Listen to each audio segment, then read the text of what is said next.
You're here, which means that you've found spirit crumbs, leading you to your inner light worker. I will be sharing how these tiny little hints from the universe have led me to where I am today. I hope that by hearing my story and the stories of others, you'll pick up your own spirit crumbs along the way that will lead you to somewhere magical. Thanks for coming along for the journey. Let's see where it takes us. Hello and welcome back. This is Emily from Emily and Her Stars and Things That Make You Go Woo. And I'm Andrea from Concrete and Crystals and Spirit Crumbs. We're back with another cosmic energy report, and we are turning the wheel of the zodiac. This is fresh energy, new year. This is moving into Fire and Aries 2025. I'm ready. How about you? Very ready. I feel like this actually has New Year energy to me. It is like a building up to it that I'm feeling. We're recording a little bit ahead of the season, and I can already feel that energy coming. So I'm very excited to see how this new year begins. We're still swimming the waters of Pisces. How are you feeling right now in the midst? Let's recap a little of what has been the first half of March. We're getting ready for the first eclipse on Friday. We'll probably release this just after. So unfortunately, there'll be some magic and things that I'm sure will unfold on a global level in the next few days. But yeah, it's been everything I anticipated. How about you? Yeah, you know what? Actually, I think it's one of those months where I actually feel that the energy followed the patterns that I expected. I think that as much as we can never fully predict, I think at least the energy imprints that we sort of like laid out for you, like the creativity coming in, having some like challenges leading up to that, having some questioning, having to make some decisions. And the fact that we also had in tarot a lot of pages. We had 3 out of 4 pages. We had 2 nights. And I think that idea of like movement and having connections with people come through. I've had a lot of things come through, like people telling me opportunities and like sharing things and offering like things that I could be doing moving forward. So it's all at the beginning stages. It's in that messenger stage of just finding out about the opportunities, applying for them, putting things out there. And that's why I think this Aries season, I think a lot of things are going to be coming in, and it may be a little overwhelming for some, but I think the path to new things is not always smooth. You know, for what I've noticed for sure is with Mars going direct, like we're finally out of that. Is anything going to change, or are we just going to keep piling on more and more things to do? So now that that dam has kind of broken free, I've noticed that when we are moving forward, things are manifesting so quickly. And I don't mean that from like, oh, I decided I wanted $1 million and I made it happen. Like we all want that. But like I had this thought of overcoming something and I worked through it. Or I know that there's like for you, there's other opportunities for your art. There's ways to, what are the things that I'm actually looking for and wanting to move forward into? And then it's like this whoosh of opportunities have kind of popped up out of nowhere. So I'm excited about that. I feel like that's part of the creativity that's coming in. And I think so many people are also getting the message like, I have to know what my truth is and if I'm okay and if I'm safe and secure, because there's so much messaging out there that's going to make me think maybe that that's not the truth, but I have to come back to what I actually believe.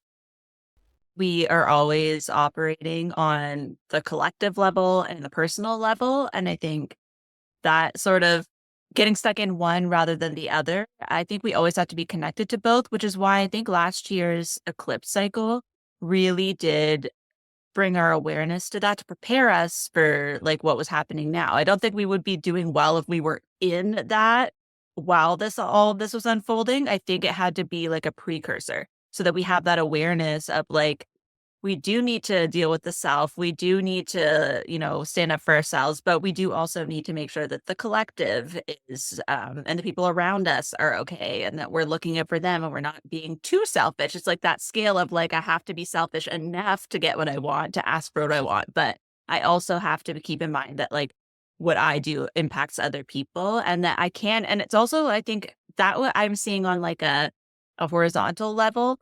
And then on the vertical level, it's like what I do in my life actually does impact the collective and vice versa. The collective energy impacts me, obviously, when I absorb what's happening to other people.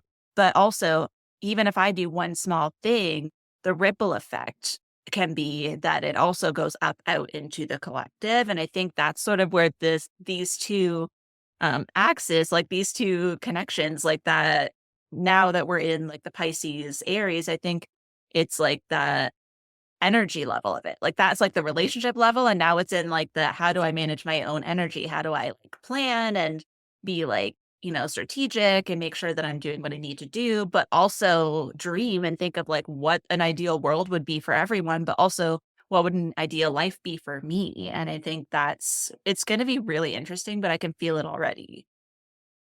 Uh, I don't know if you've listened to the latest episode of the telepathy tapes. She released it, I think it was the first Sunday of the month.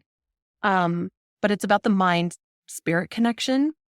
And she was talking to a scientist and a doctor on there about when you have a child that is so severely nonverbal, banging their head on a wall, just acting out like zero control, that the first thing she does is tell the parent, where's your frustration level?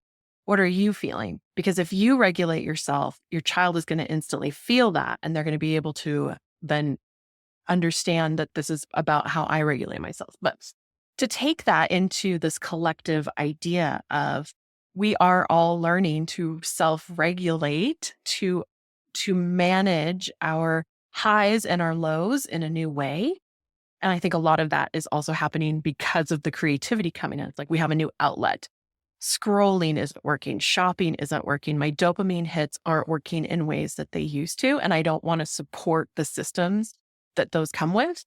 But there's a feeling of, okay, if these systems, this is very Virgo as well, right? If these habits, these patterns, this day-to-day task that I've been doing is no longer working, then I am also a better version of myself. I'm stepping into this new higher vibration. So many of the things that I say sometimes are like, sound like so cliche, so cringeworthy.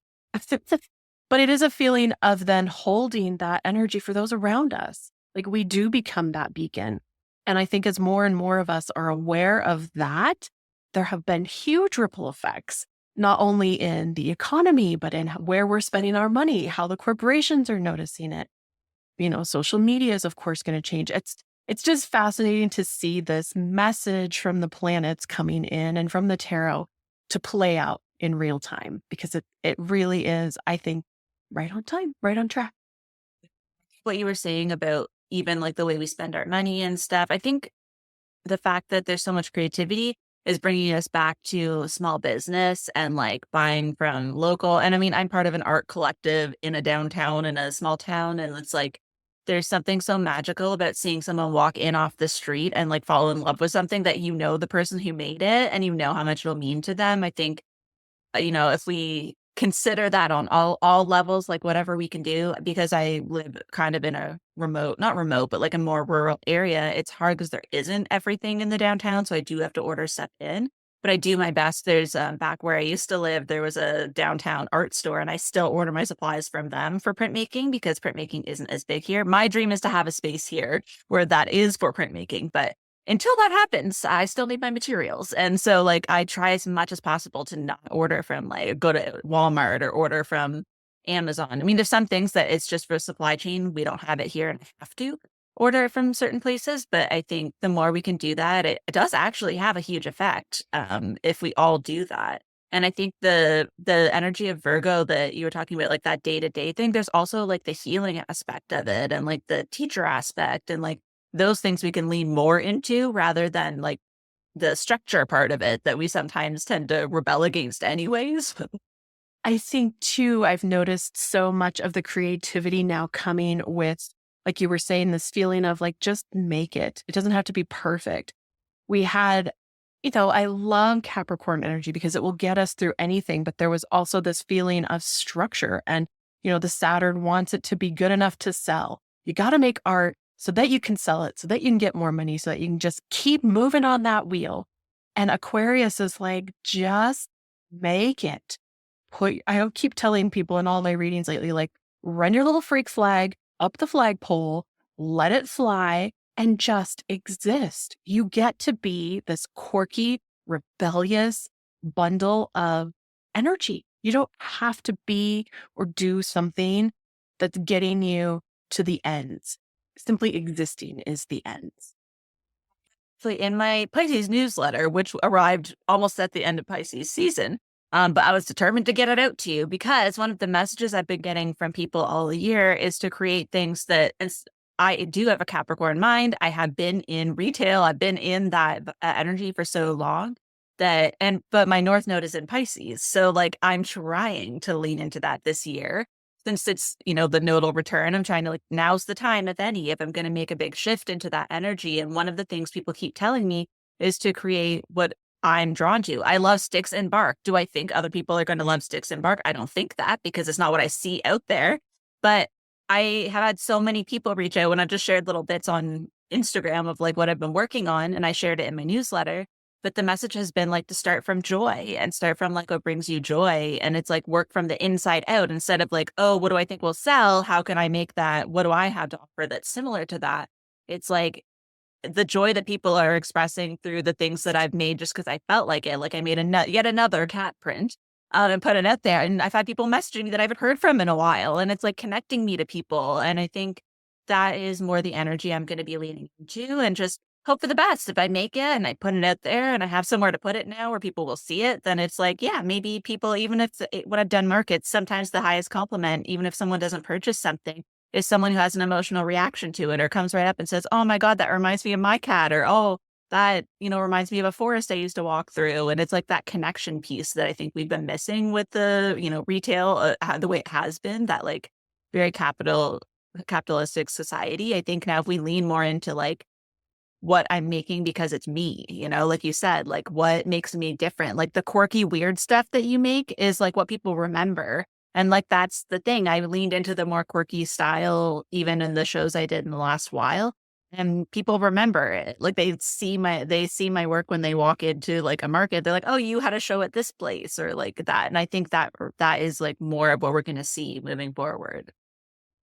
Okay, so let's dive into Aries season a little bit because as the wheel turns, we pop into this Mars-driven, action-oriented time frame. And Aries, yes, is described as war. It's described as going to battle, not being afraid to burn the bridges, go brighter, faster, longer, all of those things. But the piece that I think gets left out occasionally is that energy, that excitement, that burst comes because of the time spent in Pisces, where we've gone inward, determined what is our joy, what are we so excited to move forward into that we have to. There's no other option. It has to happen. And this is that energy of spring. We've been dormant, right? There's been, I always think of the bugs that have been hiding out and waiting and hibernating, the animals that have been hibernating, the grass, the trees, all of these things that have been dormant, and thinking about the possibility of the growth and all of the things that are going to happen. Am I going to find love? Am I going to, grow feathers? Am I going to all the things? But that's the energy of Aries. And it is exciting, but it can also be so quick to move that it doesn't think everything through. It doesn't always see the big picture. What I think is really interesting about the eclipses that we have, particularly I want to talk about the new moon solar eclipse in Aries coming on the 29th, and I'll revisit it as we're talking, but it's zooming out, looking like we were saying at that big picture. So we know last fall when we had an eclipse and things shifted and we weren't feeling great about it. Now we're starting to see the big picture, maybe we wouldn't be here if those things hadn't happened. So remembering that when you're jumping into this energy, when you're bursting forward with excitement that is Aries, to look at where you've come from in order to make this move. Is this move coming from a knee gut reaction of anger and hostility, or is it coming because if you don't do this, you will literally die inside? I think sometimes that external energy that doesn't get to be released gets turned inwards and can become depressing. It can become self hatred, can become self doubt, all of those things when we take that self identity and make it remind us of the lack or the things that we haven't done in some way. So I'm excited for Aries this year. Remember, in tropical and Western astrology, right, we start the seasons based on where the sun is in the sky. So this is the equinox. This is the sun right there on an even day. And while it can light this competitive fuse and people are really rushing forward to serve what serves them the best, both Mercury and Venus are going to be retrograde in Aries. So it's going to limit some of the fastness. It's going to make you second guess it, or some of those changes may in fact be more internal than external in some way. So just keep that in mind. We'll talk some more about it. I'm anxious for Andrea's card pull. We're starting off very strong in the fire energy, which makes sense. We left off at, if you remember, I did pull a card for the end of March, which is now at the end of Pisces season, because Emily knew that eclipse season was going to be very intense. And I pulled the Page of Wands, which is, of course, fire energy. And it's more the inspiration and getting into the energy and preparing yourself for what the next creative project is going to be. And then we're starting Aries season, just the first few days from March 20th to the 22nd. I pulled the King of Wands, which is an extension or expansion from that energy. And it's the entrepreneur. It's the person that can take something and run with it and move all the way through it. So like Emily was saying, like there's a reason last month I knew that like having that many pages and having that all pages and knights basically, except the 7 of Cups, which is that emotional energy of I have all these decisions. What do I do? But like Emily said, when you choose that one thing that you will regret not doing, or that your soul is dying for you to do, we had all that energy supporting the movement towards it, then it will be something long-term. It is sustainable if it's something that you genuinely love, because, if you have the energy of someone who likes to always be doing new things, then you can have a kind of energy where you don't fully trust yourself to be able to do something long term. But if it's something that within it has room for wiggle room, for expansion, for growth, but if the big picture thing has space within it, then it is sustainable. And it's that idea that like it doesn't have to stay the same to still be the same energy. So for an example, because that's very vague, they're showing me even like if you're an artist, if you have, a blog, or if you have somewhere to share your art and that is the conduit, then you can make different art all the time. But it's just having the container for, the vehicle for whatever is going to change. And so finding ways where, even if it's like connections or people or a community, it's like finding something that makes it sustainable to do the thing that you want to do long term. And this King of Wands is the proof of it. It's like the fire's still burning. He has that confidence that like he knows what he's doing. He has all the experience. He has all of the creativity that he needs to like, get around obstacles and to find his way through. And I think the fact that we have been talking since last fall and last summer, even, we've been talking about this idea of like being the torchbearer, where we're not all going full force all the time. We're taking our turns. We're using our own strengths. We can't all be the people on the ground. We can't all be the people with the, intelligence and the tracking patterns. We can't all be the people communicating. We're not all great communicators. So taking that one thing that is your strength, that's what makes it sustainable inherently, is like leaning into your own strengths, your own natural talents. That automatically makes it sustainable because you are you. The thing that they're showing me right now as I'm talking is like, the only way to go is up. If you already are a great communicator, you can only get better.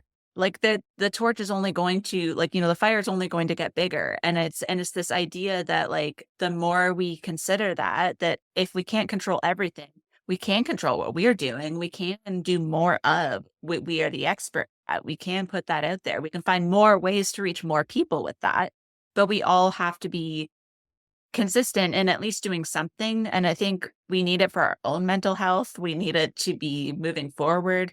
And if anything, that is going to be a movement forward for everyone. So the fact that in the card, which you'll see in the newsletter, is a man holding a wand, which has fire on the top. It's like that is the torch. He is still holding that torch, and he has held it. He is, even if he's passed it off at times to ask for help throughout, the journey from like the ace to the king, even if he's passed it off or needed support or had other people relight his torch, that doesn't matter because he's still holding it. He made it to this point, and I think we all need to keep that in mind. Even at the beginning of the journey, you have to have trust that you can make it to the end.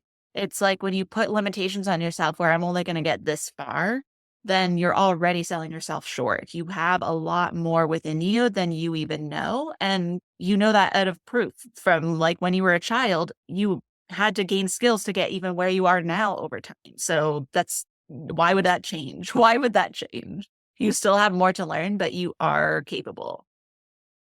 Thank you for the personal tarot reading this morning. I'm going to re-listen to that one about 100 times. No, it's fascinating to me because it's exactly, I think, what so many of us are experiencing. And I just wanted to highlight the fact that, despite political lines, the similarity that both sides have is that it's not working, right? What we have had is not working. So if we can remember that and keep that thread of commonality, then it's like, okay, what is the vision that we want? What does it look like? Because if we don't know that, we're just complaining, we're complicit, we're stuck in the muck. This is the energy that it's going to take to move us out of that. It's like the train is starting to move. I think I even said last month, I've had this analogy of us getting on the highway, right? We were on the on-ramp and now we are like, this is it. We are merged. We are moving to the left side, fast lane. Let's go. And I think a lot of that is coming towards the end of March. This will be that pivotal energy. So again, on March 20th, this is the spring equinox, all of those exciting things. But remember, and I think this is important, that you're going to burn out if you're not careful. We're going to have so much energy and fire that it's really easy to burn the candle at both ends. So remember to rest and reset when you need to. Retrograde Venus in Aries is also going to be sextile Pluto in Aquarius on the 20th. This is just going to allow for passion and intensity to deepen your connection to what matters most. There's great energy to tap into that higher self, those inner knowings. Just keep in mind, Venus is in her retrograde, so this is really going to be going inward. On the 21st, we have mostly calm day today. Just double check not only how you're communicating to others, but how you're communicating to yourself. That Venus is really, with the Mercury retrograde, this is about what are the thoughts and beliefs that I run into over and over again. And then on the 22nd, we have a Venus Cassini. Now, this happens anytime a planet crosses across the sun or the sun meets up with the planet. Either way, it depends on who's moving faster. But this is in retrograde. So Venus is going to kind of burn off this energy twice. In the retrograde position, Venus is going to enter the heart of the sun at 2 degrees of Aries, but it's also sextiling. So this is a harmonious angle with Pluto and Aquarius. No one living has ever felt this particular energy, as it's been 200 years or more since Pluto was last in Aquarius and met up in this way with the Cassini. So it's a beautiful time for all things Venus, and it's really highlighting self-reflection around your values and how you present yourself to the world, as well as long-term relationships, art, beauty, wealth, all of the things we want that make life worth living. That's that Venus energy. While confidence and charm are really still going to be key themes, the retrograde motion of Venus is asking you again to turn inward. What parts of yourself do you want to honor more fully? This is just the beginning, and it's a beautiful and supported Venus cycle that is going to span 10 months. We've got a lot of Venus coming in this particular area. So it's a big theme throughout the year. See where this particular transit hits in your personal chart. You're going to want to look at Pisces, Aries, and a little bit of Taurus for Venus, because this is where she's really going to be focusing. And then just take stock on your personal growth, honor your progress, and let this be sort of a milepost in the direction you were hoping to go for yourself. Really feel like energy of like looking at what you're saying to yourself. How are you communicating with yourself? I feel like that is a big piece of like what this next week is bringing in the tarot. So from March 23rd to the 29th, I pulled the 9 of Swords. And I feel like we haven't had a lot of air in the last while, other than we had the inspiration coming in with the Page of Swords last month. But I think this, because it's a 9, because it's a 9 year, there's a lot of change happening. We're completing a lot of cycles. I think what this is saying is whatever usually keeps you up at night, whatever has really been weighing on you for a long time, we have the benefit, I'm going to say the benefit of retrograde energy, of like how the strength is going within. I'm going to say this is the time to really dig in, do the healing work, find the root of it. I think because this also kind of has that endings energy to it. And it's like, how can we really stop telling ourselves the same story? How can we keep ourselves moving forward? Again, we want to be moving forward in an Aries energy. So it could be also to our detriment to say, okay, let's just leave this for later and keep going and ignore it. But I think the energy of that is only going to make it so that it's going to continue coming back. It's like, how can we deal with this once and for all? How can I address it? What do I actually need to do? What actions do I need to take in order to stop having this cycle come up? And it can be emotional. It could be something that actually physically is coming up, but it's something that keeps you up. It could be financial. It could be relationships, whatever it is that has that thing of you sitting up in the middle of the night and just not being able to get to sleep, like that kind of energy. I think we obviously don't want that going forward. We want to be able to have the energy of something pulling us forward rather than something pulling us back. And with so much potential, like we've been talking about, for these really big opportunities coming forward, and with that new season, new year energy, I think having this come up at the beginning while there's all this retrograde energy, I think we have access to the memories and the patterns a lot more. And so taking some time to journal, taking some time to conversations, if you have a therapist or even just somebody who knew you at the stage where this pattern started, anything like that, I think is actually going to help you gain a lot of momentum, because there's a lot of peace that comes with that. And then it opens up more space. That's something that's no longer weighing on you. If you release it, it opens up space for like new healthy patterns to come in. Just as you were talking about that, I love that is part of what we're experiencing this year. I feel like every episode I talk about, this hasn't happened in 200 years. This hasn't happened in 150 years. Like we have these major shifts, and that's part of what it's so hard to put into words. Like, okay, what does that mean for us collectively? It's that we're getting the opportunity to look at things in completely unexpected and new ways. It's like all of a sudden we have access to new books, new information, new energies that we've never experienced. So there's a lot of really exciting, wonderful things that can come with that as well. It's so good to embrace it. I love the 9 of Swords for that. We're going to start the 23rd off, the Sun in Aries, and it's going to be sextile Pluto in Aquarius. Complicated way to say this is quiet and powerful strength to this energy, because it's going to encourage you to embrace transformation with courage. Stepping into your personal power doesn't have to be loud. It just has to be authentic.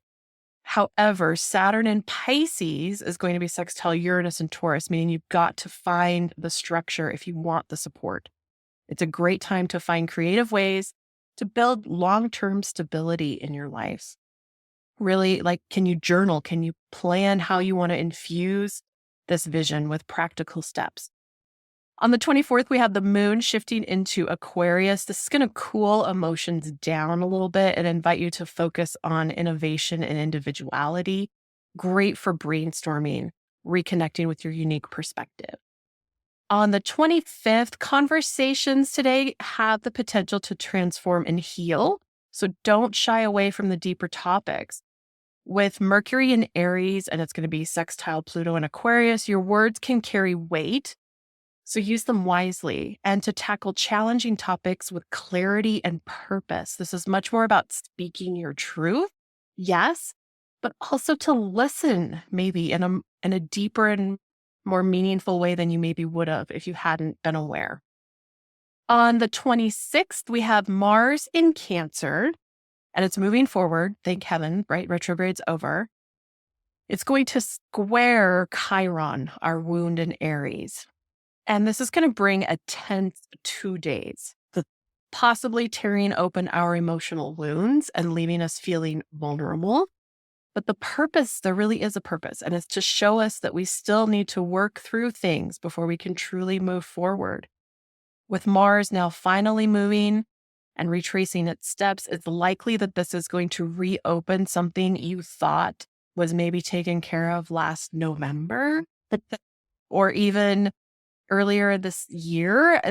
We're revisiting things. We're still kind of retracing our steps. So just kind of keep an eye on things that you thought were finished that maybe are going to come back up. On the 27th, Venus is going to retrograde into Pisces. So it's been retrograde in Aries. And the first thing it's going to do when it enters into Pisces is it's going to instantly conjunct with Neptune, that's sort of hanging out at the final degrees. And this energy is going to amplify creativity, nostalgia, emotional reflection, right? This dreamy energy of Venus retrograde is perfect for creative or spiritual exploration, but beware that it doesn't blur your boundaries, particularly in your relationships, but that's relationships to self, relationships to others. Just, emotions are going to be coming up in different and unique ways. Even past relationships might come into focus. Sparking nostalgia or confusion. Dreamy connections might cloud judgment. So reflect before you really commit to anything.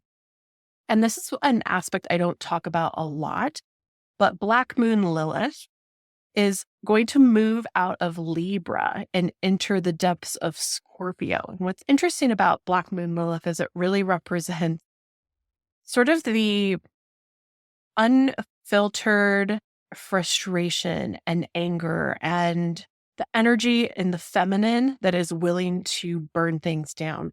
And here we've been in justice for a while. And so having this energy dive into Scorpio, it's really about learning to reclaim the parts of yourself that you've maybe hidden or repressed. These are going to be the raw, unapologetic parts. It's the female journey through scorn, rage, empowerment, sexual liberation, all of those things. And it's really going to push us into, I suspect, maybe freedoms around women's rights. Who knows? But these are things that are going to really be in the forefront now through the end of December. So keep an eye out for more protests, those sorts of things. The 28th, the moon is going to leap into Aries. This just reignites some of that fiery, bold energy for a couple of days. And then on the 29th, this is the big one. Well, we have a lot of big ones. This is the first big one. The final new moon solar eclipse happening at 9 degrees of Aries. And it is a powerful invitation to really look at what your intentions are in the future, right? This is about leadership and courage. Aries wants fresh starts. So ask yourself, what do I want to create in this next chapter? Expect epiphanies around what you have been creating sort of on an independent path, maybe since April of 2023. What changes need to be implemented? This eclipse is inviting you to wrap it up, bring closure to the themes around self and relationships. This has been the nodal axis since April of 2023, this Aries-Libra, self versus others. We're always, I want to do the thing, but I can't. And this is about, taking bold, courageous action towards those personal goals. Now, I didn't really in-depth article on Substack. I don't know if anybody follows there. Feel free to find me. It's under Emily and Her Stars. But I did an article about the 9 degrees and the connection between, let's see, Mercury went retrograde at 9 degrees. Venus went in retrograde, I believe, at 10 degrees. The eclipse is at 9 degrees. And then every new moon we had since November was also at 9 degrees. So there was just this overwhelming emphasis. So I looked up the Sabian symbol. It has a lot to do with crystal gazing. That's what the statement says. But it's about, yes, you look into the crystal ball, but you see the bigger picture, right? You're watching it from the outside. That's what so many of us do as psychics and mediums. We're looking at and feeling the whole picture. And I think that's really what this eclipse is prophesizing. We, yes, make the adjustments that fulfill yourself, but do it with the idea that you see the bigger picture. And it's hard. It's hard to be in but I want the best for humanity and I want the best for me. And where do I find the balance and how do I make it work? And sometimes, and I've seen this come up a lot lately, joy is rebellion. Art is rebellion. Stepping into those things that exist simply for the sake of existing. Like there doesn't have to be a reason, but it also is what makes being a human exciting. I don't want people to sidestep your responsibility. This isn't about burying our head, but it's about showing rebellion and resistance in new ways and seeing how things ripple in bigger ways. It's to be a very, very powerful eclipse. And I think the energy for this next week is kind of like continuing on from that, because from March 30th to April 5th, just following that eclipse energy, I pulled the Ace of Swords. So going from a 9 to a 1, I feel is very much symbolic of what's happening. And the Ace of Swords, because it's an air sign, it's bringing in ideas, it's breakthroughs. And this often is like life-changing breakthroughs. And I think like when you consider that the eclipses come in and they are meant to shake things up, they are meant to move energy forward. And like Emily was saying, this 9 degrees, it's like there is a bigger picture energy here. So when you have a breakthrough that allows you to see what you've been missing, I'm not going to give away what next week's card is, but I will say, I feel like there's some patterns here. And I think the fact that we went from a 9 where it's like, what's keeping you up at night? And then we're followed by a breakthrough. I think that's telling us like, this is the time. If you are open and you are asking for signs, if you're asking for clarity, if you're asking for support from spirit, it will come. And I think because we don't acknowledge our own power, our own connection often enough, that we don't realize like spirit is all around us trying their damnedest to get us to finally see the things that they've been giving us for a long time. We just are so busy in our little human lives, just going from day to day and doing like looking so detail oriented at like what is happening right now to me. And it's the biggest crisis that ever happened. Meanwhile, if you zoom out, it's like really looking back at some things that feel really big. They have to feel big in that moment to like make you move and make you make changes. But keeping in mind that when you're feeling the most uncomfortable is probably because you're doing the most work. You're doing the most work to move forward. And there is a breakthrough coming. So this does feel very much like it will have that ripple effect where whatever breakthroughs you're having to make movements in your own life, they might inspire even just the people around you, seeing you make a change. And like that does have its own ripple effect, because everyone we are connected to other people. And I think if you're doing it out loud, that's the phrase they're kind of saying to me is like, you can make changes quietly.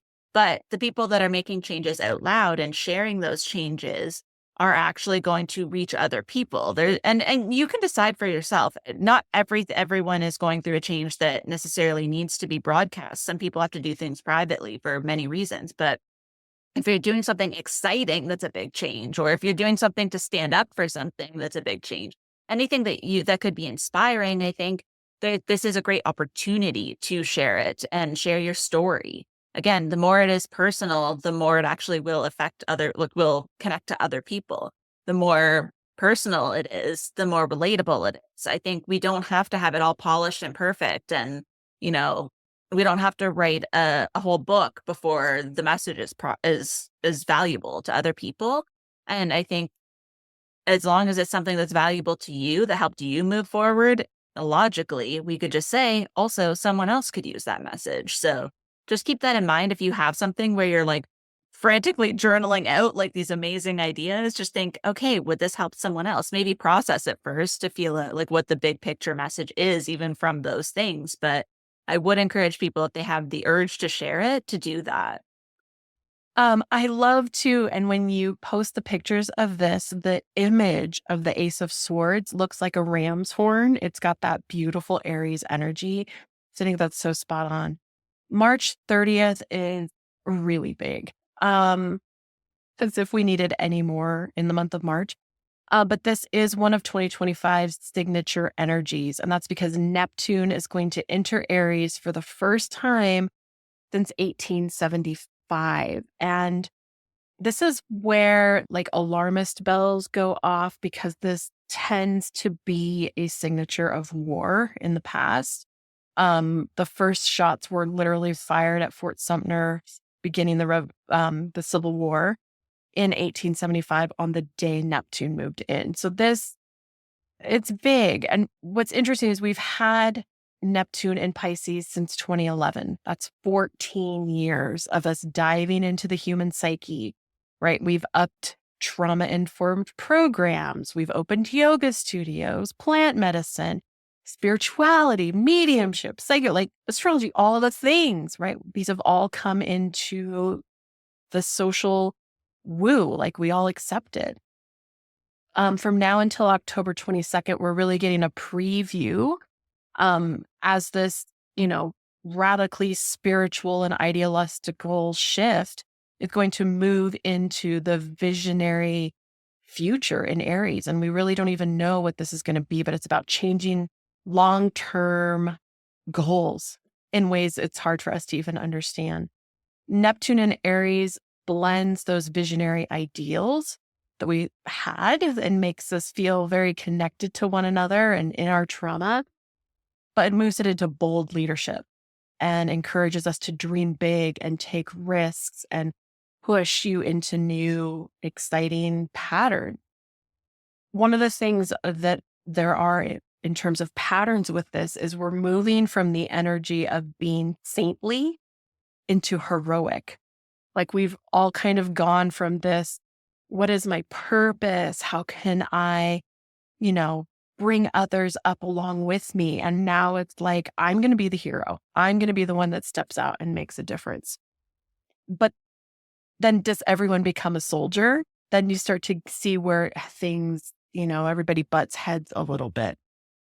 I think one of the things I thought was so interesting when I was listening to other episodes and researching this, the beginning of the Civil War, no one thought it was going to go on for very long. They were like, oh, this is no big deal. They would have picnics. So they would bring picnic baskets and sit on the hill and watch the war until they started to get photographs, right? Photography was really new at this point. And so all of a sudden you're faced with this photograph of something that happened or could even be a loved one.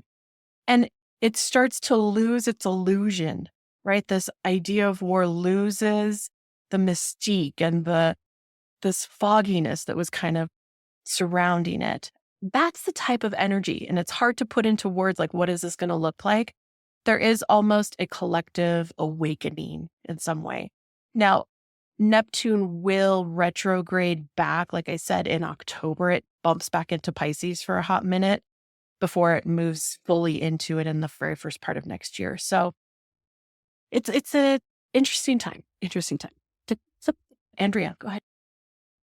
As I just realized, you had asked me to pull a couple cards for that transit. And before I forget, before I get into the next month, because I had set them aside on the other side away from my monthly cards, I just want to share, because as you're saying that, I realized I pulled a second card, because for some reason with the first card, I was like, that feels like it doesn't give, like, it's too intense, which with this, that now makes sense why I was like, why am I getting so much intensity from this?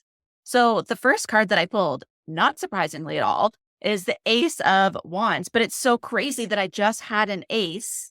So we went from a 9 to an Ace of Swords, followed by Ace of Wands now, all in this energy. And so I do think this like new start, there's going to be, not only are we going to have the breakthrough of what has to happen, but then we have the creative fire to make it happen. We're going to not only know what needs to happen, we're going to know how we can do it, how we can keep that momentum moving forward.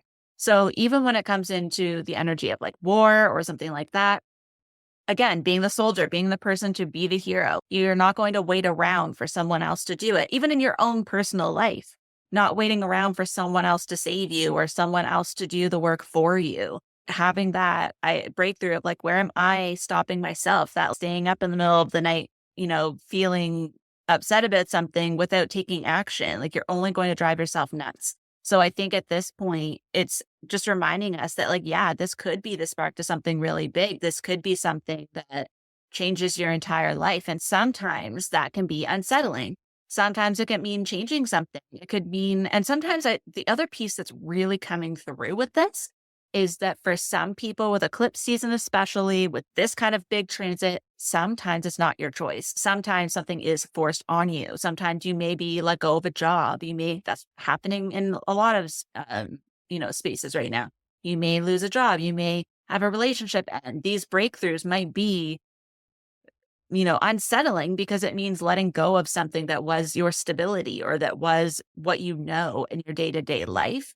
And so that was the energy that to me, when that was like the fiery energy coming forward, was like burn it all down. That energy of that Black Moon was really resonating with this, where it's like, yes, sometimes you has to be burned down. And sometimes that, when you're doing that with the intention of knowing it's going somewhere good, that's great. But sometimes you still have those moments of like, oh my God, but then like what's going to replace it when you don't know? But that's why I was like, I need to pull another card because let's not just frighten people. Let's see what is the other side of it. And it was so interesting because what came out, which we haven't had a lot of this lately, it was a Pentacles card, the 4 of Pentacles. And what I kind of felt was like she's holding on to her purse really tight. She's holding on to her last couple pentacles. But there's a piece in her face where it's like she knows, like it's a 4, it's stability, it's foundation. She is obviously somewhere safe because she's above the rest of the city. So there's this energy of like, yes, maybe we're going to be burning it all down, but it's creating stability. It's with the intention of making sure that things are stable. Like there's this energy of like, if we don't protect it now, then, we won't have it for the future. That is the scarcity piece of it. There is a piece to it. There is a truth to that we do know that things that we, could lose what we have. And that's why you're fighting for it. That's why there's that urgency. That's the word, urgency behind the movement. That's why we go right from breakthrough to action. So like we know what has to happen and how to do it immediately. Like there's no break between them. And that's funny because like, even just in like how this came out in our episode here, like I could have waited till the end to be like, oh, by the way, these are the messages. But it was literally back-to-back aces. It's like spirit needed that to be the focus, but also that reminder that like, this is what we're coming for. We're fighting for our peace.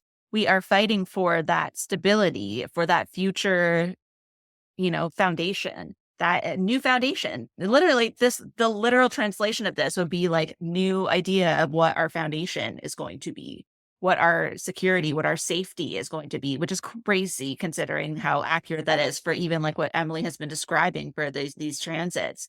And like even Mars in Cancer, it's like fighting for like that, it's stability, it's safety, right? That Cancer energy, that's all that we are seeking. So I just feel like I looked over for a second and was like, hang on, before we get ahead, I have to share how these tie in because Emily had asked me to do that. And I didn't look it up. I was like, I don't know what that means, but let's see what comes up in the cards. And that second card, I think, helps a lot because that would have been a little bit frightening if we didn't have that peace of mind of knowing it's heading towards security again. It's always fascinating. And I think one of the things I talked about, I think it was on Threads. I've been everywhere, but Instagram, sorry. Was kind of looking at Donald Trump's chart personally. Like, how are these things all affecting him? And one of the things that's interesting is as we have Pluto in Aquarius, it's opposite Leo.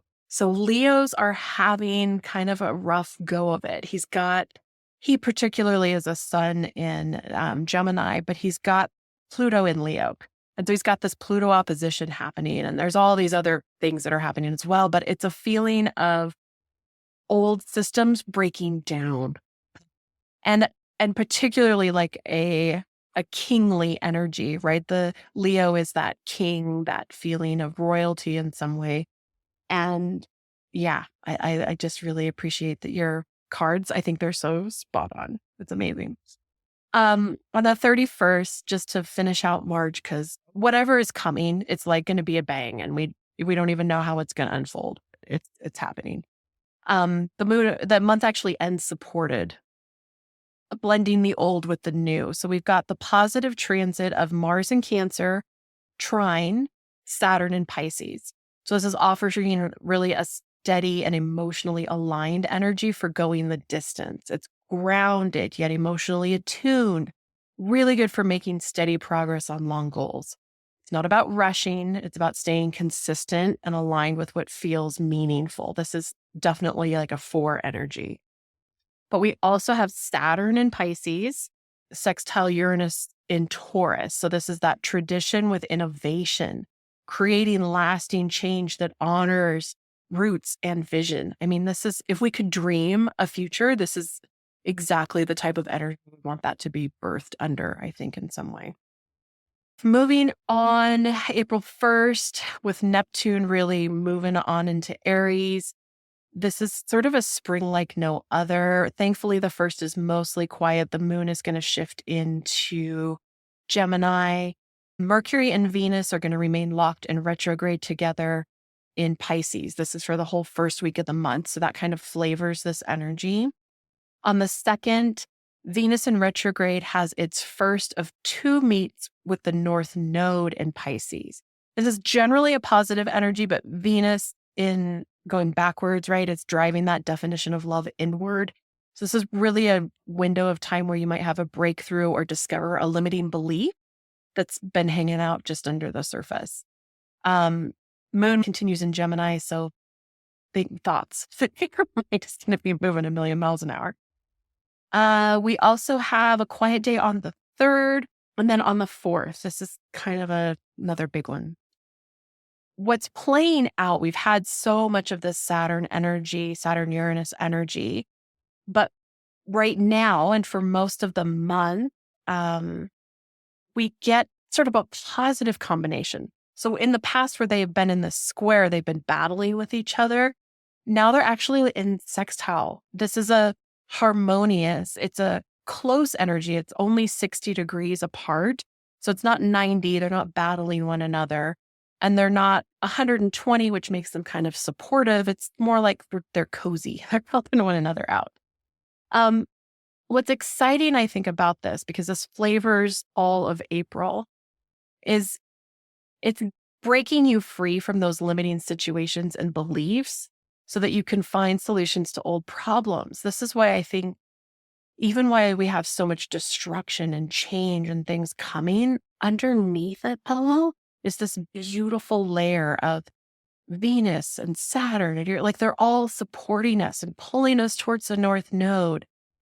It's a really good time to feel your way through situations with your emotional truth. This is, again, a message of don't hang out on the internet. Don't get your facts from all the normal places. Really trust yourself. What are your cosmic good vibes telling you?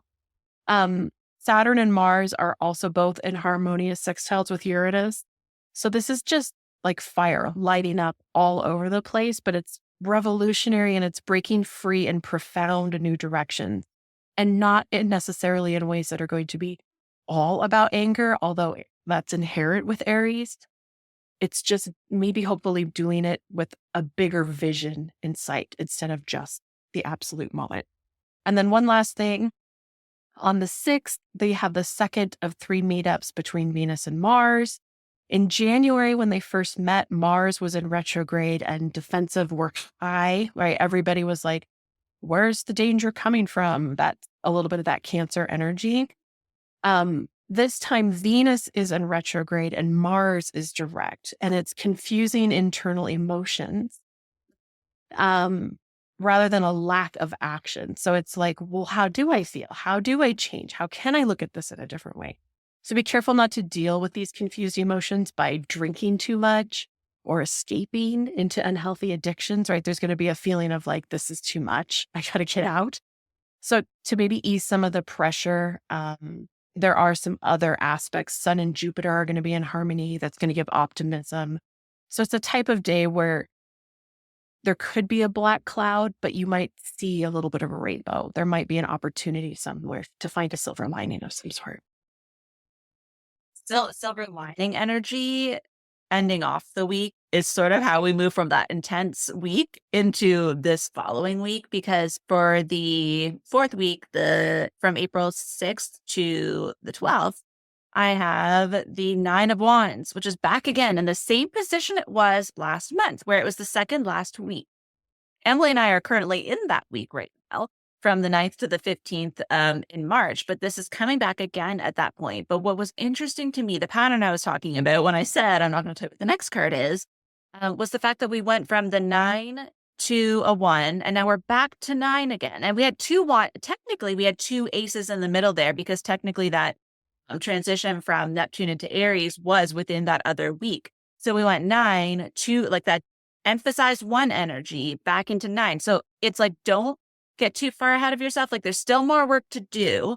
This is a 9, the whole year is a 9 year, but this is where at the beginning of the year, when we were telling you, and I was saying to you, the thing about numerology that is interesting is that it goes right from 9 to 1. We don't acknowledge the 10. We don't acknowledge the 0, which every other system does. Like even in tarot, we go to the 10, then we go to the, the face cards. And so this, I think, is why I described it that way, where you're going to feel the influence of the 1 in the 9, but you're going to still be in that ending thing. So this is kind of playing out. Like, that's why this whole time when Emily's been saying March is going to be intense, we need to really focus on like this March energy.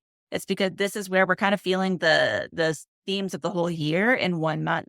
It's very intense, this March into April energy. Like, April is huge for this. And I think this particular pattern here, like all we have is like face cards and these 9s and aces. Like we had that 4 energy, but it was more of like a background energy of this is what's coming. It wasn't right now. It was like, this is why you're doing it, right? Still a little bit in the future. But I think with this nine of Wands returning, it is the reminder that we're almost there. You just have to keep pushing.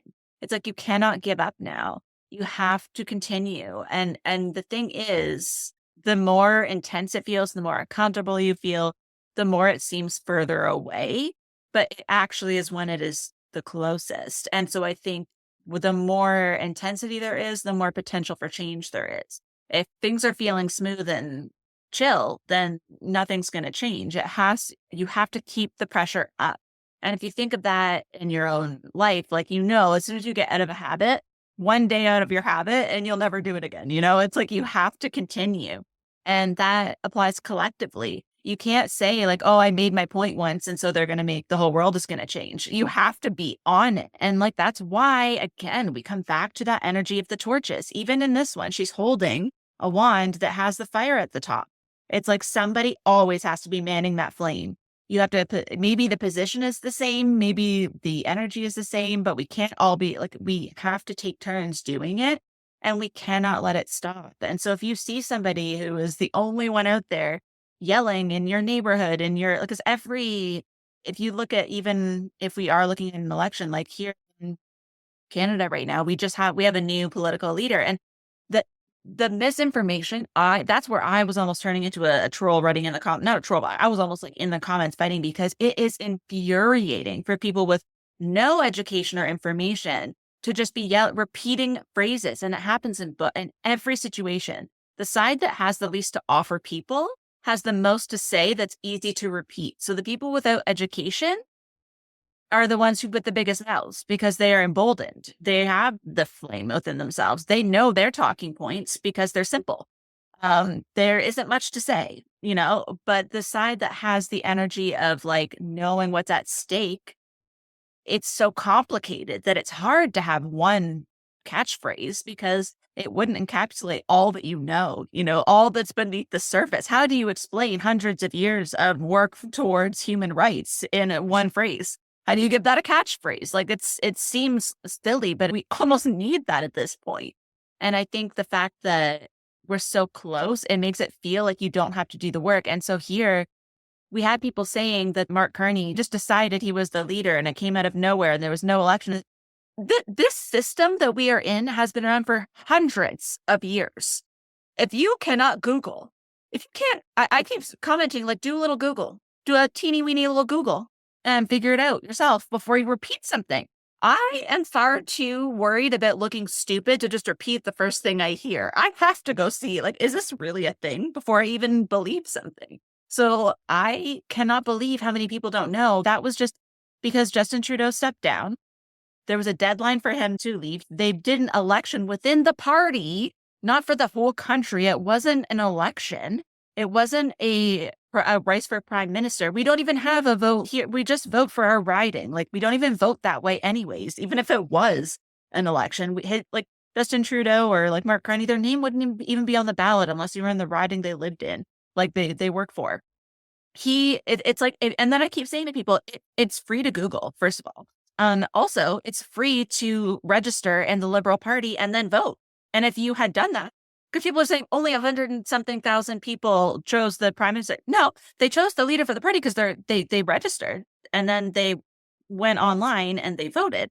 So several people did do that. But if you didn't even Google to know that was the option, then that's not anyone else's fault. And there will be an election this year. We're in an election year.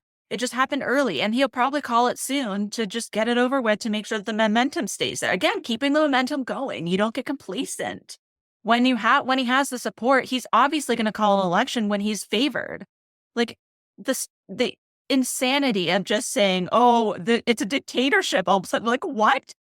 It's literally they followed the same system we've had for hundreds of years. Like, it's just insane. But that's where. Getting back to what I was saying after my long rant, what I'm saying is if you are someone who has the knowledge, keep going. It's frustrating as hell to be like fighting for your life out there, just trying to get one nugget of information to stick with people.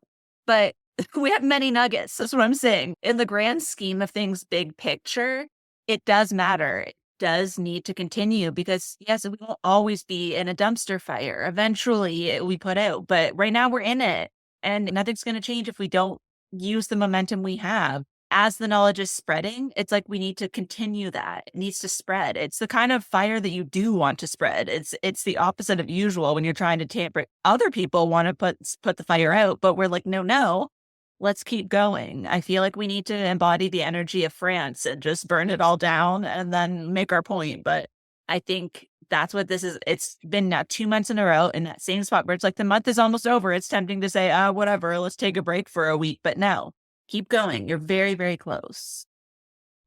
Interesting. While you were talking about that, the imagery I got was this feeling of how obsessed we've all been with Marvel movies. Like, can we move on? But it's a feeling of waiting for the savior. We've been waiting for the one person that's going to come with all the answers that we're all going to agree on, and we're going to put it back together. Forget to happen. He's not coming. She's not coming. Whoever it is, we have to be our own heroes. We have to step up and do what we can in ways that create the change. But there isn't going to be the one that comes so swinging in on the ropes. Ugh. Also, maybe it'll be the end of Marvel movies, which don't hate me, but I'm okay with. On April 7th, this is another 2 out of 3 meeting today, this time between Venus retrograde and Saturn. Now, both of them are in Pisces. There's so much going back and forth between what are the dreams, like we're hoping for these things to come, but we got to take the action. Okay. The planet of love is in reverse. So you're going to need to review those relationships and partnerships before launching into action. But this is a strained alignment. Saturn wants to scratch and poke at old wounds and unseen fears. So get ready for that ancient argument to get rehashed. And remind yourself that the loved ones, maybe that are behind the outbursts and the feelings, are just temporary. right? We're feeling things and we have to separate the feeling from the truth. Mercury also ends its choppy backstroke through Pisces as 3 weeks of retrograde motion finally come to an end. But when Mercury comes to an end, there's kind of that knee-jerk whiplash energy, and it's going to amplify those agitated minds and moods. So the whole thing, the moon moving into Leo, it's just like kittens and claws and fur flying everywhere. Beware of the sun. Starting on the 8th, we have 22 days. This is opening a window of really rare and lucky cosmic energy. Uranus, okay, right, freshly into Aries, is now 60 degrees away from the North Node in Pisces. This creates that beautiful opportunity for innovation. These are slow moving, so that's why this is such a big window. If things have felt stagnant or stuck in the past, this energy could be exactly the thing we need to break us loose and get us back on track with higher paths. So don't be afraid if massive shifts feel risky, because sometimes we need fate to sort of step in and shake those foundations, shake those cores. And really don't be surprised if you get some like incredible insights that drop in just kind of out of nowhere. This is going to be a profound time to channel, connect with guides, all those exciting things. The moon's going to move into Virgo. That's going to help kind of give a practical solution, at least in these first few days. But like I said, this is here for 22 days. It's flavoring things.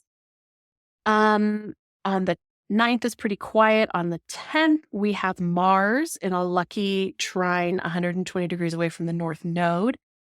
This is a powerful nudge, right? Mars's action, asking you to shed your old skin and step into a new, better version of yourself. Again, this ties back to the 9 and the year of the snake and all of those things. This is reminding you that letting go of the past fears that had you playing in these endless games of catch up, like I have to do the thing to sell it, to be we've been on that loop. We can kind of silence that inner critic a little bit. This is going to help us to do that. So Mars in Cancer is going to remind you that life is also about creating your own inner sanctum for safety and security. This will just be a really lovely reminder of that and maybe a reset in some way. On the 11th, as we wind down the sextile between Saturn and Uranus, this is a different one. We've got things happening all over. But this one is a boost that you may have felt to try something new, right? This has been happening just since the beginning of the month. Let the winds of change kind of blow over you. This is about stepping into something new. I don't encourage you to cut your hair with Venus in retrograde. Sometimes we're like, of course I want micro bangs. Maybe you don't. Just chill. But you can try other new things, right? Try things that are a little less permanent. Think about your mindset, things that can be ebb and flow and move. Look at things in new ways. And then on the 12th, we have a full moon at 23 degrees of Libra and the end of Venus retrograde. What's really lovely about the 12th, this is going to kind of close out the eclipse cycle because we're welcoming in some fresh full moon energy. But Mars in Cancer is going to square this moon, right, with Venus retrograde. And so it's going to be a little bit more fear-based drama could possibly pop up. Keep a balanced approach to what you feel called to change. Venus retrograde is ending after 6 full weeks of backspinning through Aries and Pisces. And it's going to probably have had you reassessing those values and self-worth. So if you feel like you're ready to shine your light and step into this new, brighter version, that's great. Just remember, Aries is going to be like, I want to do it all and I want to do it right now. And to maybe break those down into more manageable steps is where we're heading for this last week's, because from April 13th to the 18th, I actually pulled the Knight of Pentacles. Again, a knight. We're in this energy of like knights, pages, kings, like we're embodying it. It's like the lessons that go through the numbers, we're at the start of the beginning of those cycles. We have the 1s, we have the 9s. We're really in it. We're in this transition. But the beautiful thing about having the Knight of Pentacles comes up is that it's taking is a reminder that small steps lead to the prosperous future. And again, we had the 4 of Pentacles pop up as the supporting card for the the ace to go along with that Neptune transit into Aries. And so again, we're getting this reminder from Spirit that this month in April during Aries season that like, yeah, there's a lot of fire that has to happen, but it's the things that you do to replace that, to replace whatever is leaving. It's okay. Yeah, maybe we did big, bold things. Maybe we did really not think through the way we did things before. And this is our opportunity to build a new future, but like sustainably. And instead steps we are like, I think the idea that shows up in my head is it's like, if you have an idea and you're like, it has to happen immediately. So you call everyone in and everyone like puts all this energy into doing it. You're like, it has to happen in 1 week. And it's crazy. And then you get there and you're like, okay, I can't keep this up myself, but everyone else has to go back to their lives. And now I have this insane thing that takes so much energy and I can't afford to hire someone else to help me. And now I can't do it. Right. It's that sort of burnout energy that Emily was warning about at the beginning about this like Aries energy where it's like, yes, you have the idea and yes, you know what needs to happen. But sometimes we have to just say, okay, what can I do? Like, what can my energy sustain and like long term? And yes, maybe at some point you'll be able to hire people to help you expand. That comes. But I think we have to remember we started this month with the energy of the King of Wands, which is the entrepreneur who is successful, who has pushed forward, had the fire energy to keep going. So that we have that's still in play. But in conjunction with that, we also need the practical steps that are like the day-to-day action. So this is very earth energy. And I think the fact that like, Taurus, like the next season always tends to like bleed into the one that we're leaving. And I think, again, it still plays into that energy of what I was saying, where like the 9 and the 1 blend. The 1 starts to show up in the 9 before we're even fully finished, because we have to have that spark of where am I going in order to fully push through and complete the cycle. You have to know what's replacing it. And sometimes you don't know till right at the end. And so when we know that all of the fire and the fighting and the changes and all of that is for something sustainable where our future is going to have abundance and that it may just take a bit of like walking the walk. I feel like that is the energy there's. Sometimes we have all the ideas and we can tell everyone all these ideas. I always say, if I hear myself say I'm going to do something a couple times, there's a certain point where I hear it come out of my mouth and I'm like, oh my God, just do it already. Like that is that energy, but let's not do it all at once. Start taking steps in that direction to see how it feels so that by the time we're ready to call in the help and call in the troops, we know where we're going and we know we can continue once they help us get to a certain point. We know where we need the help. We know why we need the help, right? We know why we need the energy to go in that direction. So I think a great way to sort of leave off this month of saying, yes, there is on the horizon a moment where we are going to be doing things in manageable pieces. And if we keep that in mind now, and even if it looks like you don't know where you're going, keep moving forward, even if it's little bits at a time. And then when the energy is right, the bigger steps will be able to happen and you'll be supported in it. But for now, it's like, as long as you know you are doing everything you can, then you won't have regrets that you could have been further along later on. Because like our theme I think the theme for this month seems to have been that like, we all have to be the hero. There's not one person. And even when we say like, even with like an election, like when we are looking at our elections now, so like we have a democracy. I think we forget that what we're supposed to do is all of us are supposed to put pressure on our local and like at every level of government because they work for us. We have completely lost the plot. Like the whole thing is you're never going to have one candidate or one person that has all the qualities that everybody loves because like Emily said, that's just not realistic. But what we can do is say, okay, of all of the people, of the options we have, who is going to get us the closest so that they are holding the torch until we find the next person that's going to be the next closest. It's going to be more close. It's like we need time in between to discover and to allow other people to rise to the surface, to allow other people to step into their leadership and put themselves out there. And it's like sometimes we forget that we have to just go with the best option right now and then continue putting pressure on. I think that's the whole thing. It's like an election happens, you go, oh, well, and then you wait 4 years and then you try to in 3 months before an election, put all the information out there. But in your own life, how are you doing that too? How are you saying, oh, you know what? I just got this job. So now I guess I'm not going to get my dream job. So I'll just work away at this for 10 years until I go, oh, wait, remember that time I wanted this other thing? It's like there are bridge things. There are things that can bridge you between this step and the next step.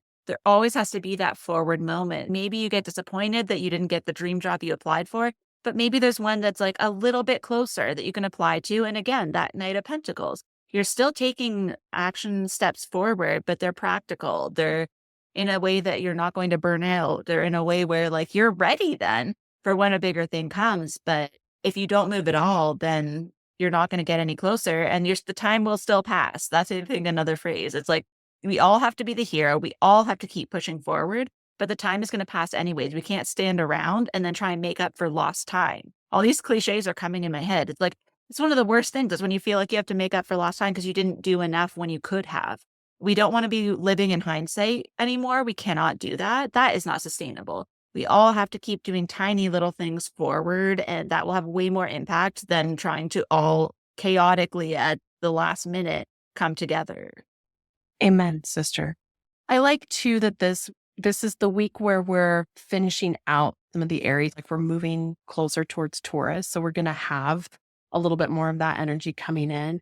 The 13th is mostly quiet. The moon dives into Scorpio. Those just have us in our feels a little bit more. On the 14th, what's interesting is this is the peak energy between that Saturn and North Node alignment. And it's a really powerful conjunction. We haven't, again, seen this energy for 18 years. I feel like a record. But the thing to keep in mind here is that the archetype around Saturn is limitation, it's structure, it's boundaries, it's the physical manifestation of time. It's security, stability, control, the law, authority, all of those things. What we're moving into or what we're experiencing with the North Node archetypally, it's our soul's purpose, the lessons we need to learn in life. So when these two are together, it almost always ends up being political in some way because Saturn tends to represent politics, but the North Node is like, what's the ongoing picture? What's the bigger vision we have? And we don't have that unless we have that collective voice, like you were saying. So this, I mean, just to throw things out, we'll see what happens. You know, this is possibly a change in parties, change of sides. I just feel like there's a influence somewhere here about economy and culture and laws and who's really in charge. It's going to be an interesting time, the middle of April. The 15th, we have Venus, the North Node, Saturn, Mercury, and Neptune. Okay, that's 6 things within 6 degrees of each other. This is a cosmic tidal wave because this is like, we had this energy in Pisces and it's like, what happens when you are in even the bathtub by yourself and you get that slosh effect? That's what this energy feels like. And it's going to bring up everything from your heart, your mind, your soul. And it's just making this big simmering pot of existential soup. Like, what do I do? Where am I going? What's happening? Can I swim? The really important thing to do in this energy, because it could collectively feel very overwhelming, is to sit down with yourself and remember that finding that alignment between your physical vibration and your spiritual vibration is really going to help to keep you self-regulated. Self-care, all of those things, whatever you choose to call it, your energy ripples out.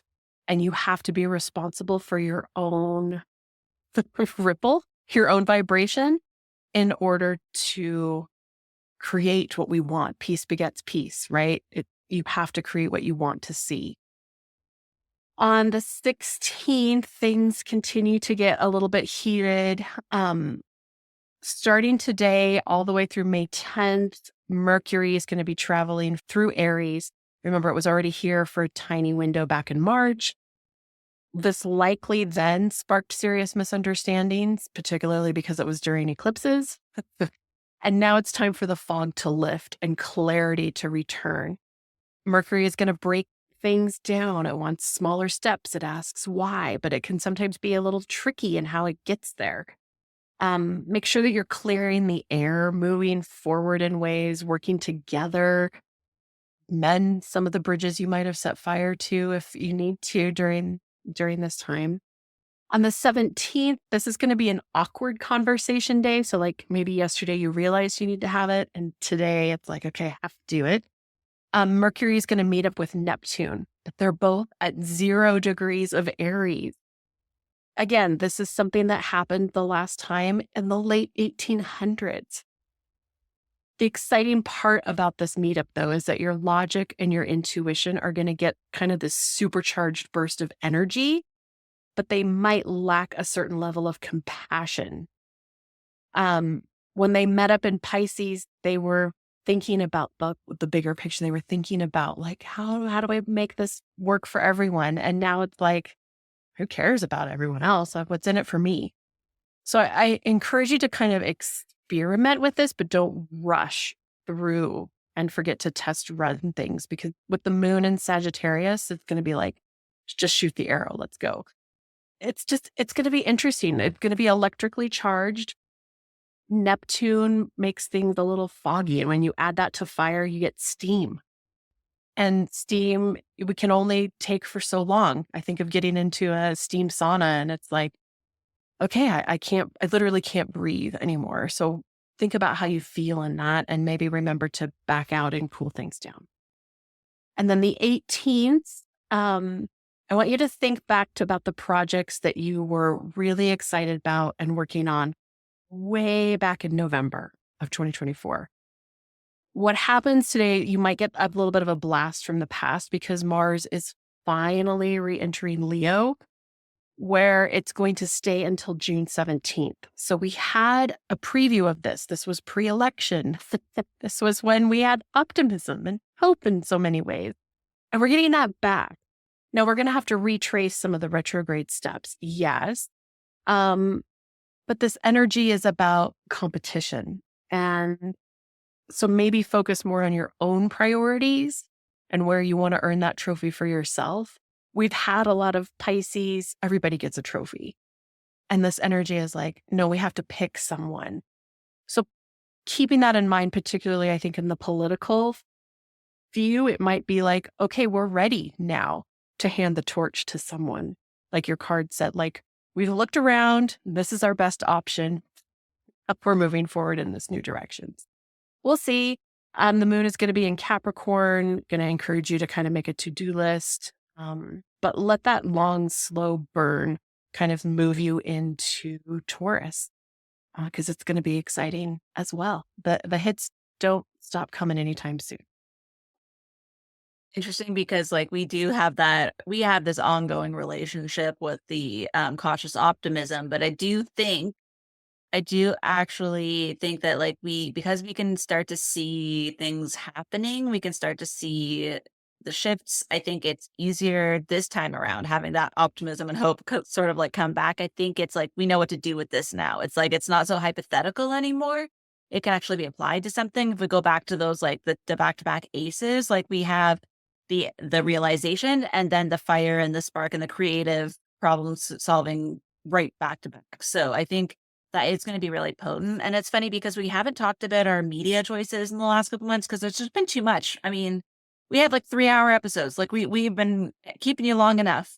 But one of the things that came to mind to me, oddly enough, is today I sat down and I always kind of like connect in with spirit right before we hop on. And I was sort of like, yeah, you know what? I don't really know if I have anything. And then they just showed me in my head this show that I just watched with Kate Hudson, her new show. It's called Running Point, where she has a family that owns a basketball team, and she ends up getting a leadership role that people are questioning, oh, like, can you do this? And I just love Kate Hudson in general.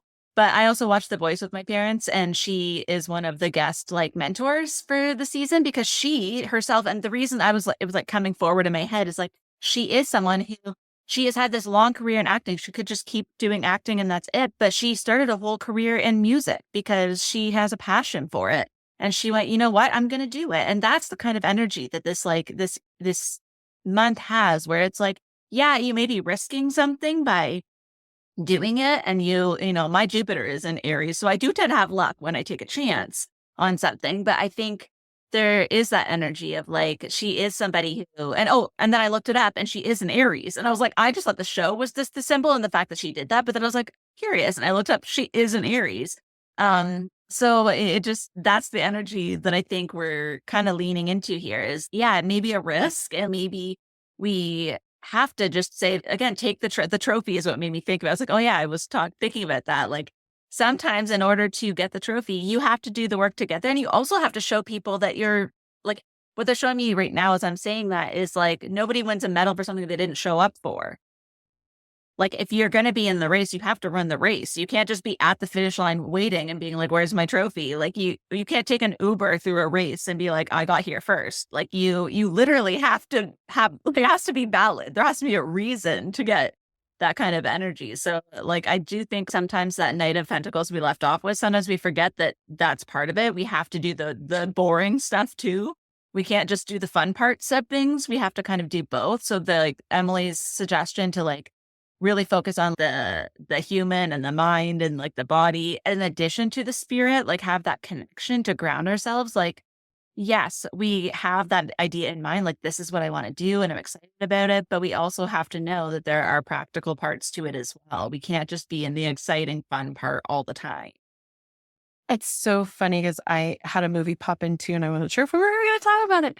But for me, it was The Truman Show, where he's he's starting to wake up and realize things are kind of weird. And she's like fake tries to sell him like what they're having for dinner. And he's like, who are you even? And he has to go through all of these trials and tribulations to literally, get in the boat and break away. And he gets to the end and it's a sound stage. And he's like, what? I think that's kind of the energy we're all at, where it's like we've been in the Truman Show. And we're looking around and we're like, this is ridiculous. None of this works.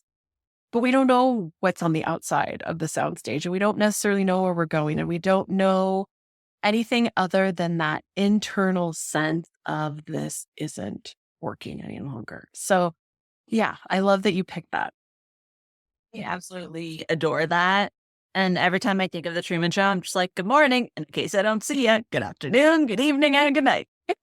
Like that, like repetitive, just like slogan thing. But what's funny, just in that, I'm not going to get into it, but like just the visual example of like where we're at with that is the feeling of Truman Show. I felt that in is yesterday, having Trump selling a Tesla car, buying it, being like, oh, here we are. Just like, it is good. Don't take the stock. I like this car.